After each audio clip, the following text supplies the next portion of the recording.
जय हिंद दोस्तों। सबसे पहले स्वागत है आप सभी का आज के वीडियो लेक्चर में। दोस्तों आज के वीडियो लेक्चर में हम लोग करने वाले हैं बिहार सामान्य ज्ञान के पॉलिटी सेक्शन का सभी ऑब्जेक्टिव प्रश्न को कवर करेंगे। दोस्तों यह जो है सामान्य ज्ञान या क्राउन पब्लिकेशन का है, जैसा कि आपको थंबनेल में दिख रहा होगा। तो आज हम लोग बिहार सामान्य ज्ञान क्राउन पब्लिकेशन के सभी ऑब्जेक्टिव प्रश्न को कवर करने वाले हैं और सभी ऑब्जेक्टिव प्रश्न को कवर करने के साथ साथ उसका डिटेल भी देखेंगे। दोस्तों इस वीडियो में आप अंत तक ज़रूर बने रहिएगा, ताकि इस वीडियो में जो भी इंपॉर्टेंट क्वेश्चन दिए गए हैं ऑब्जेक्टिव टाइप, वो आपके आने वाले एग्जाम के लिए काफ़ी महत्वपूर्ण हो सकते हैं। ठीक है, तो चलिए आज का क्लास को हम स्टार्ट कर लेते हैं। दोस्तों इससे पहले यदि आपको इस क्लास का PDF चाहिए तो आप टेलीग्राम ग्रुप को ज्वाइन कर सकते हैं। ग्रुप का नाम है ग्रेडवे सक्सेस, नहीं तो आप डिस्क्रिप्शन में जाकर के लिंक पर क्लिक करके सीधे आप टेलीग्राम ग्रुप में ज्वाइन हो सकते हैं। ठीक है, वहाँ से आप फ्री में PDF डाउनलोड कर सकते हैं। और दोस्तों एक छोटा सा रिक्वेस्ट और है, यदि आप इस चैनल पर पहली बार विजिट कर रहे हैं तो चैनल को सब्सक्राइब जरूर कर लीजिएगा। साथ ही साथ बेल आइकन को प्रेस करके नोटिफिकेशन ऑन कर लीजिएगा, ताकि आने वाले जो भी वीडियो होंगे वह आप तक सबसे पहले पहुँच जाए। ठीक है, तो चलिए आज का क्लास स्टार्ट करते हैं। दोस्तों आज का जो क्लास है उसका पहला प्रश्न दिया गया है, भारतीय संविधान का गठन कब हुआ था। ठीक है, तो भारतीय संविधान का जो गठन हुआ था दोस्तों वह हुआ था 1946 में। अब 1946 ऑप्शन नंबर बी में है, तो ऑप्शन नंबर 20 का राइट आंसर हो जाएगा। ठीक है, इसी तरह से देखिए दूसरा प्रश्न जो दिया गया है उसमें कहा गया है भारतीय संविधान सभा का पहली बैठक। ठीक है दोस्तों, पहली बैठक जो हुआ था 9 दिसंबर 1946 को हुआ था, और इसी के साथ दूसरा बैठक जो हुआ था वो 11 दिसंबर 1946 को हुआ था। ठीक है, तो अब दूसरा बैठक भी याद रखेंगे। ठीक है, पहला बैठक 9 दिसंबर 1946 को, जो ऑप्शन नंबर सी में है। ठीक है, तो ऑप्शन नंबर इसका राइट आंसर हो जाएगा प्रश्न नंबर 2 का।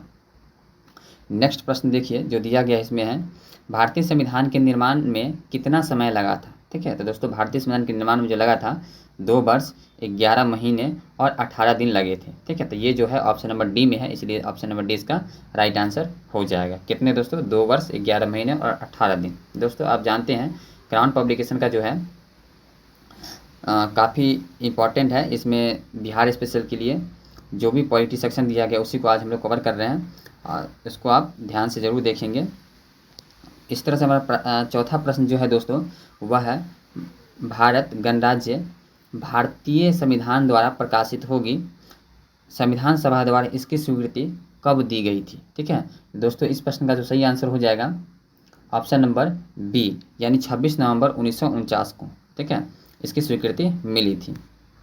अगला प्रश्न देखिए दोस्तों, इसमें कहा गया है भारतीय संविधान में कुल कितने भाग हैं। ठीक है, तो ऑप्शन नंबर ए इसका 22 है, और बी जो है 23 दिया गया है, और सी में 24 और डी में 25 दिया गया है। ठीक है दोस्तों, क्राउन पब्लिकेशन का जो आंसर है ऑप्शन नंबर सी है। ठीक है, भाग 24। ठीक है, 24 कुल भाग है, तो इसका ऑप्शन नंबर सी इसका राइट आंसर हो जाएगा। अगला प्रश्न देखिए, इसमें कहा गया है भारत के संविधान का निर्माण किया गया। ठीक है दोस्तों, इसका पहला ऑप्शन जो दिया गया देखिए ब्रिटिश सम्राट द्वारा, और दूसरा दिया गया है ब्रिटिश संसद द्वारा, और तीसरा दिया गया है ऑप्शन नंबर सी भारतीय संसद द्वारा, और डी दिया गया संविधान सभा द्वारा। ठीक है, तो इस प्रश्न का राइट आंसर हो जाएगा दोस्तों ऑप्शन नंबर डी, यानी संविधान सभा द्वारा, यानी संविधान सभा का गठन हुआ था, उसी के द्वारा भारत का संविधान निर्माण किया गया है। ठीक है, अगला प्रश्न देखिए 7 नंबर जो दिया है, इसमें दिया है भारतीय संविधान लागू हुआ। दोस्तों कब लागू हुआ, तो देखिए यह संविधान जो लागू हुआ था 26 जनवरी 1950 को लागू हुआ था, यह ऑप्शन नंबर सी में है। ठीक है, तो इसलिए इसका C option number right answer हो जाएगा। ठीक है, अगला प्रश्न देखिए जो हमारा 8 नंबर में दिया गया है, इसमें कहा गया भारतीय संविधान लिखने वाली संविधान सभा में, ठीक है, सदस्य थे, यानी कितने सदस्य थे। ठीक है दोस्तों, इस प्रश्न का राइट जो आंसर हो जाएगा 299। ठीक है, भारतीय संविधान सभा में सदस्य 299 थे। ठीक, अगला प्रश्न देखिए प्रश्न नंबर 9 है, भारतीय संविधान में कुल कितने अनुच्छेद हैं। ठीक है दोस्तों, इस प्रश्न का सही जो आंसर हो जाएगा ऑप्शन नंबर सी, यानी 395। ठीक है, वैसे दोस्तों अनुच्छेद काफ़ी सारे हैं, जिसको हम सब आर्टिकल्स कहते हैं। ठीक है, उप अनुच्छेद कह सकते हैं, जैसे आप देखते हैं कि 51 का क। ठीक है, तो इस सबको हम लोग क ख जो ऐड होता है उसको छोड़ देते हैं, तो हमारा मूल रूप से जो अनुच्छेद होता है वो 395 ही है। ठीक है, आगे देखिए अगला प्रश्न दिया गया है, भारतीय संविधान है कैसा है दोस्तों। ऑप्शन नंबर ए लचीला, और बी में कठोर, और सी में कहा गया लचीला तथा कठोर दोनों, और डी में कहा गया उपरोक्त में से कोई नहीं। ठीक है, तो इसका सही आंसर हो जाएगा दोस्तों ऑप्शन नंबर सी, यानी लचीला और कठोर दोनों भारतीय संविधान में निहित है, यानी दिया गया है। ठीक है, तो इस प्रश्न का सही आंसर ऑप्शन नंबर सी। इसी तरह से हम लोग अगला प्रश्न को देख लेते हैं। अगला प्रश्न में दिया गया है, राज्य सरकार का प्रधान होता है कौन? ठीक है, तो राज्य सरकार का जो प्रधान होता है दोस्तों वह होता है राज्यपाल। ठीक है, तो इस प्रश्न का सही जो आंसर हो जाएगा ऑप्शन नंबर ए, यानी राज्यपाल राज्य सरकार का प्रधान होता है। प्रत्येक राज्य का अपना अपना राज्यपाल होता है। ठीक है, आगे देखिए, इसमें दिया गया है बिहार को उड़ीसा सहित, ठीक है, जिस समय उड़ीसा बिहार में थे उस समय की बातचीत चल रहा है, तो बंगाल से अलग करने के बाद बिहार उड़ीसा संयुक्त प्रांत का पहला लेफ्टिनेंट गवर्नर कौन बना? ठीक है दोस्तों, इस प्रश्न का सही जो आंसर हो जाएगा ऑप्शन नंबर ए, यानी सर चार्ल्स स्टुअर्ट बेली पहला गवर्नर बने थे जब बिहार में उड़ीसा सम्मिलित थी तब। ठीक है, अगला प्रश्न देखिए, इसमें कहा गया है राज्य सरकार की इकाइयाँ है, क्या क्या है दोस्तों? तो इस प्रश्न का सही आंसर हो जाएगा ऑप्शन नंबर डी, यानी तीनों कह सकते हैं, व्यवस्थापिका भी है, कार्यपालिका और न्यायपालिका, तीनों है। ठीक है, इसी तरह से अगला प्रश्न देखिए, इसमें दिया गया है भारतीय संविधान का छठा भाग संबंधित है। ठीक है दोस्तों, भारतीय संविधान का छठा भाग जो संबंधित है आप जानते हैं राज्य से है, तो वह राज्य से संबंधित ऑप्शन नंबर 20 का राइट आंसर हो जाएगा। और पाँचवा भाग किससे संबंधित है? वह संघ से संबंधित है। ठीक है, उसको हम लोग पढ़े भी थे। अगला प्रश्न देखिए दोस्तों, 15 नंबर, भारतीय संविधान के छठे भाग अनुच्छेद 163 से 64 संबंधित है, यानी कह रहा है कि भारतीय संविधान का छठा भाग है उसमें अनुच्छेद 163 और 64 किससे संबंधित है? ठीक है दोस्तों, इस प्रश्न का जो सही आंसर हो जाएगा हमारा वह है ऑप्शन नंबर सी। ठीक है, यानी राज्य के मुख्यमंत्री तथा मंत्रिपरिषद से संबंधित है। ठीक है, इसी तरह से हम लोग अगला प्रश्न देखते हैं दोस्तों। प्रश्न नंबर हमारा 16 हो जाएगा। इसमें देखिए क्या कहा गया है, भारतीय संविधान के छठे भाग, ठीक है, जो राज्य से संबंधित है, के अनुच्छेद 153 से 162 संबंधित है। दोस्तों 153 से 162 तक जो अनुच्छेद है वह संबंधित है राज्यपाल से। ठीक है, तो इस प्रश्न का सही जो आंसर हो जाएगा ऑप्शन नंबर बी। ठीक है, राज्यों के राज्यपाल से संबंधित है। ठीक, इसी तरह से हम लोग अगला प्रश्न देखते हैं। इसमें जो कहा गया है भारतीय संविधान के छठे भाग, ठीक है दोस्तों, छठे भाग का जिक्र इसलिए किया जा रहा है क्योंकि हम लोग जो पढ़ रहे हैं अभी राज्य विशेष से पढ़ रहे हैं। ठीक है, तो राज्य जैसे हम लोग बिहार राज्य के लिए स्पेशल जो है उसके लिए पढ़ रहे हैं, तो हमारा जो भी दिया जाएगा अनुच्छेद राज्य के स्तर पर ही दिया जाएगा। ठीक है, देखिए, तो इसमें कहा गया है भारतीय संविधान के छठे भाग के अनुच्छेद 166 संबंधित है। ठीक है दोस्तों, 166 अनुच्छेद जो संबंधित है वह है कह सकते हैं सरकार संचालन से संबंधित है। इसका जो आंसर हो जाएगा ऑप्शन नंबर सी, राज्यों की सरकार संचालन से संबंधित है। प्रश्न नंबर 18 देखिए, इसमें कहा गया है अनुच्छेद 213 उल्लेखित है, यानी उल्लेख है किसका? अनुच्छेद 213 में।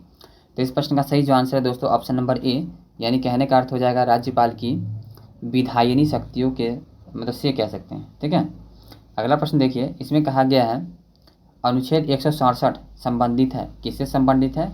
दोस्तों यह जो संबंधित है मुख्यमंत्री और राज्य जो मुख्यमंत्री होता है, ठीक है, द्वारा राज्यपाल को सूचना प्रदान करने से संबंधित है। तो यह प्रश्न हो जाएगा प्रश्न का आंसर हो जाएगा ऑप्शन नंबर बी। ठीक है, अगला प्रश्न देखिए, प्रश्न नंबर 20 है।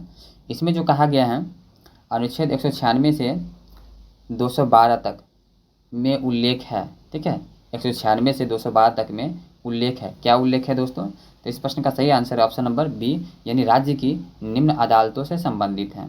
ठीक है, अगला प्रश्न हमारा, केंद्र की सूची में कितने विषय जिसमें केंद्र सरकार को कानून बनाने का अधिकार है? दोस्तों याद रखेंगे केंद्र की बातचीत कर रहा है। ठीक है, केंद्र में कितने विषय हैं? ठीक है, तो इस प्रश्न का सही जो आंसर हो जाएगा दोस्तों ऑप्शन नंबर सी, यानी हम लोग जानते हैं 97 विषय है केंद्र में, तो ऑप्शन नंबर सी इसका राइट आंसर हो जाएगा। ठीक है, इस तरह से अगला प्रश्न देखिए, इसमें कहा गया है दूसरी अनुसूची संबंधित है। ठीक है दोस्तों, क्या चीज़ संबंधित है? देखिए ऑप्शन नंबर ए दिया है केंद्र सरकार से, और बी दिया है राज्य सरकार, सी दिया है न्यायालय, और डी दिया है संसद। ठीक है, तो इस प्रश्न का सही आंसर है ऑप्शन नंबर बी, यानी राज्य सरकार से संबंधित है अनुच्छेद 2 सूची दूसरी, यानी कहने का अर्थ दूसरी अनुसूची। ठीक है, उसके बाद अगला प्रश्न देखिए, इसमें कहा गया है तीसरी अनुसूची समवर्ती विषयों से संबंधित है जिस ठीक है, यहाँ देख लेते हैं, जिस पर कानून बनाने का अधिकार है। ठीक है, तो दोस्तों इस प्रश्न का राइट आंसर जो हो जाएगा ऑप्शन नंबर सी, यानी कहने का अर्थ संसद और विधानमंडल दोनों को, ठीक है, कानून बनाने का अधिकार है। दोस्तों वैसे हम लोग जानते हैं अनुसूची कितने हैं, 12 अनुसूची है, ठीक है, और 22 भाग हैं। ठीक है, यदि हम भाग के उपभाग को जोड़ लेते हैं तो 24 हो जाती है। ठीक है, और 395 अनुच्छेद है। ठीक है, मूल अनुच्छेद, यदि हम उप अनुच्छेद को भी जोड़ लेते हैं तो 445 हो जाती है। ठीक है, इस सबको आप याद रखेंगे। इस तरह से देखिए अगला प्रश्न दिया गया है, प्रश्न नंबर 24, कहा गया है बिहार के 38 जिलों में कुल कितने विधानसभा निर्वाचन क्षेत्र हैं। ठीक है, दोस्तों ऑप्शन नंबर ए देखिए 211 दिया है, सॉरी 41, और बी दिया है 242, और सी में 243, और डी में 244 है। दोस्तों बिहार में जो 38 ज़िले हैं हम लोग जानते हैं। ठीक है, 38 ज़िले में से 9 प्रमंडल है, आप उसको याद रखेंगे। ठीक है, और 9 प्रमंडल है और 38 ज़िले हैं, तो वही कहा जा रहा है कि बिहार के 38 ज़िलों में कुल कितने विधानसभा सीट हैं। ठीक है, निर्वाचन क्षेत्र कहने का अर्थ दोस्तों 243 है। ठीक है, अगला प्रश्न देखिए, इसमें कहा गया है किसके अनुशंसा से राष्ट्रपति राज्य में राष्ट्रपति शासन लागू करते हैं, यानी किसके अनुशंसा से। ठीक है, दोस्तों इस प्रश्न का सही जो आंसर है ऑप्शन नंबर इसका डी हो जाएगा। ठीक है, राज्यपाल, क्योंकि राज्यपाल ही प्रत्येक राज्य में उपस्थित होते हैं। ठीक है, तो राज्यपाल क्या करते हैं, राष्ट्रपति को सूचित करते हैं, तो राष्ट्रपति वहाँ से ऑर्डर देते हैं। ठीक है, प्रस्ताव पारित होता है, उसके बाद क्या कर दिया जाता है, राज्यपाल राज्य में राष्ट्रपति शासन लागू हो जाता है। दोस्तों यह कई स्थिति में होती है, उसको हम लोग थियोरी में पढ़ेंगे, फिलहाल ऑब्जेक्टिव में हम लोग उसका आंसर देखते हैं। ठीक है, तो देखिए अगला प्रश्न देखिए, इसमें कहा गया है राज्य के राज्यपाल संविधान के किस अनुच्छेद के तहत राष्ट्रपति के प्रतिनिधि के रूप में संचालन करते हैं। ठीक है, तो किस अनुच्छेद के तहत, दोस्तों यह जो है अनुच्छेद 356 के तहत, लेकिन ऑप्शन में इसका जो है डी राइट आंसर हो जाएगा। ठीक है, आगे देखिए, इसमें कहा गया है स्वतंत्रता के पश्चात बिहार के राज्यपाल बने, कौन बने थे दोस्तों स्वतंत्रता के पश्चात बिहार के राज्यपाल, तो वह बने थे जयराम दौलतराम दास। ठीक है, वह है ऑप्शन नंबर सी इसका राइट आंसर हो जाएगा। ठीक है, अगला प्रश्न जो हमारा है वह है राज्य के राज्यपाल संविधान के किस अनुच्छेद के तहत मुख्यमंत्री एवं मंत्रियों की नियुक्ति करते हैं। ठीक है, तो इस प्रश्न का जो सही आंसर हो जाएगा दोस्तों ऑप्शन नंबर ए। ठीक है, यानी 164 के 1 के अनुसार नियुक्ति करते हैं। ठीक है, दोस्तों अगला प्रश्न देखिए, प्रश्न नंबर 29 है, इसमें जो कहा गया है राज्य का जो मुख्यमंत्री होते हैं, ठीक है, तो वो क्या, ऑप्शन नंबर ए दिया है सरकार का प्रधान, बी दिया है राज्य का प्रमुख परामर्शदाता, और डी दिया है विधानसभा का नेता, और डी कह रहा है कि उपयुक्त सभी। दोस्तों इस प्रश्न का सही आंसर हो जाएगा डी, यानी उपयुक्त सभी, ये तीनों होते हैं। ठीक है, अब इसको याद रखेंगे। अगला प्रश्न जो कह रहा है बिहार का विधानमंडल बनता है। ठीक है, दोस्तों विधानमंडल जो बनता है राज्यपाल से, और विधान परिषद और विधानसभा, तो इस प्रश्न का सही आंसर ऑप्शन नंबर डी, यानी उपयुक्त सभी सम्मिलित होते हैं विधानमंडल में। ठीक है, अगला प्रश्न देखिए, इसमें कहा गया है, अब प्रश्न नंबर 31 को देखते हैं।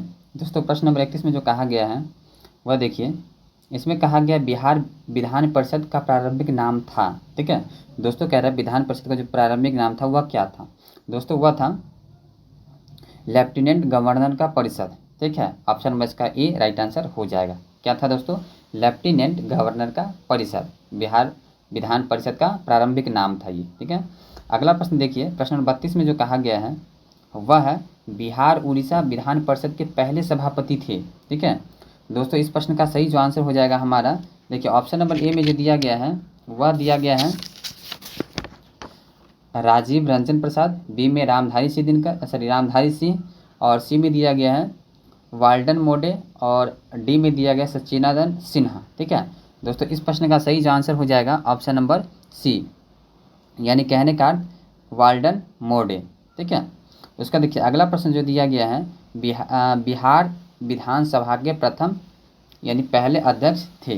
ठीक है, दोस्तों कौन थे, वह जो थे लक्ष्मी नारायण सुधांशु। इस प्रश्न का राइट आंसर हो जाएगा ऑप्शन नंबर सी। ठीक है,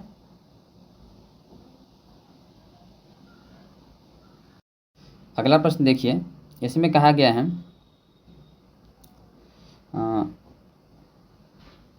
प्रश्न नंबर 34, बिहार उच्च न्यायालय के प्रथम मुख्य न्यायाधीश कौन थे? ठीक है, तो इस प्रश्न का राइट आंसर जो हो रहा है वह है ऑप्शन नंबर सी, यानी कहने का सर एडवर्ड चामियर। ये बिहार उच्च न्यायालय के प्रथम मुख्य न्यायाधीश थे। ठीक है, इसी तरह से हमारा प्रश्न नंबर 35 को देखिए। इसमें जो दिया गया है, इसमें कहा गया है उच्च न्यायालय को संविधान के किस अनुच्छेद के तहत अधीनस्थ न्यायालयों और न्यायाधिकरणों पर अधीक्षण का अधिकार होता है? ठीक है दोस्तों, इस प्रश्न का सही जो आंसर है हमारा ऑप्शन नंबर ए, यानी अनुच्छेद 227 के अंतर्गत। ठीक है, इसी तरह से प्रश्न नंबर 36 देखिए। इसमें दिया गया है पटना उच्च न्यायालय की स्थापना हुई थी। दोस्तों कब हुई थी?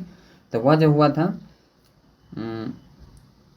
9 फरवरी 1916 को हुआ था। दोस्तों इस प्रश्न का सही आंसर 9 फरवरी 1916, ऑप्शन नंबर डी इसका सी इसका राइट आंसर हो जाएगा। इसी तरह से प्रश्न नंबर 37 को देखिए। इसमें जो कहा गया है उच्च न्यायालय को संविधान के किस अनुच्छेद के तहत अधीनस्थ न्यायालयों, ठीक है, और न्यायाधिकरणों पर अधीक्षण का अधिकार है? ठीक है, तो इस प्रश्न का सही जो आंसर हो जाएगा दोस्तों ऑप्शन नंबर ए, यानी अनुच्छेद 315 के अंतर्गत। ठीक, अगला प्रश्न देखिए, प्रश्न नंबर 38 है।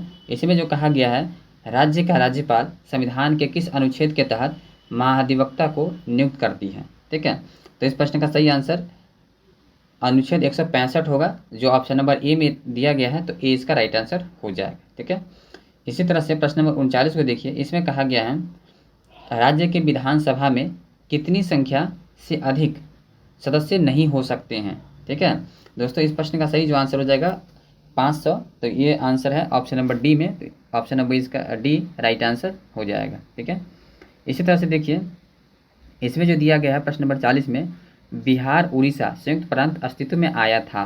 ठीक है दोस्तों, कब आया था? तो वह आया था 1 अप्रैल 1911 को, जो ऑप्शन नंबर ए इसका राइट आंसर हो जाएगा। ठीक है, प्रश्न नंबर 41, संविधान में राज्य के नीति निर्देशक तत्व यानी डीपीएसपी करने का क्या मतलब शामिल करने का क्या उद्देश्य है? ठीक है, तो इस प्रश्न का सही जो आंसर है दोस्तों उसको हम देख लेते हैं। वह आंसर है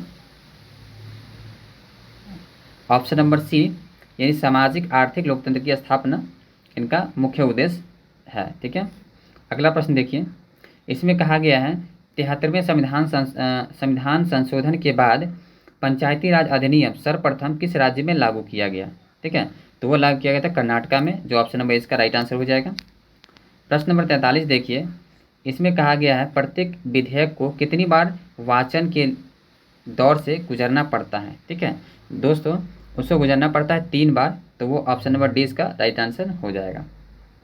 अगला प्रश्न देखिए, किस संविधान संशोधन द्वारा वन तथा वन प्राणी विषय समवर्ती सूची में शामिल कर दिया गया? ठीक है, तो वो हो जाएगा ऑप्शन नंबर सी, यानी 42वां संविधान संशोधन द्वारा। ठीक है दोस्तों, सूची कितने हैं? 3 है। ठीक है, राज सूची, सम सूची और एक है समवर्ती सूची। ठीक है, इसको हम लोग पीछे पढ़ चुके हैं। ठीक है, समवर्ती सूची, इसको याद रखेंगे।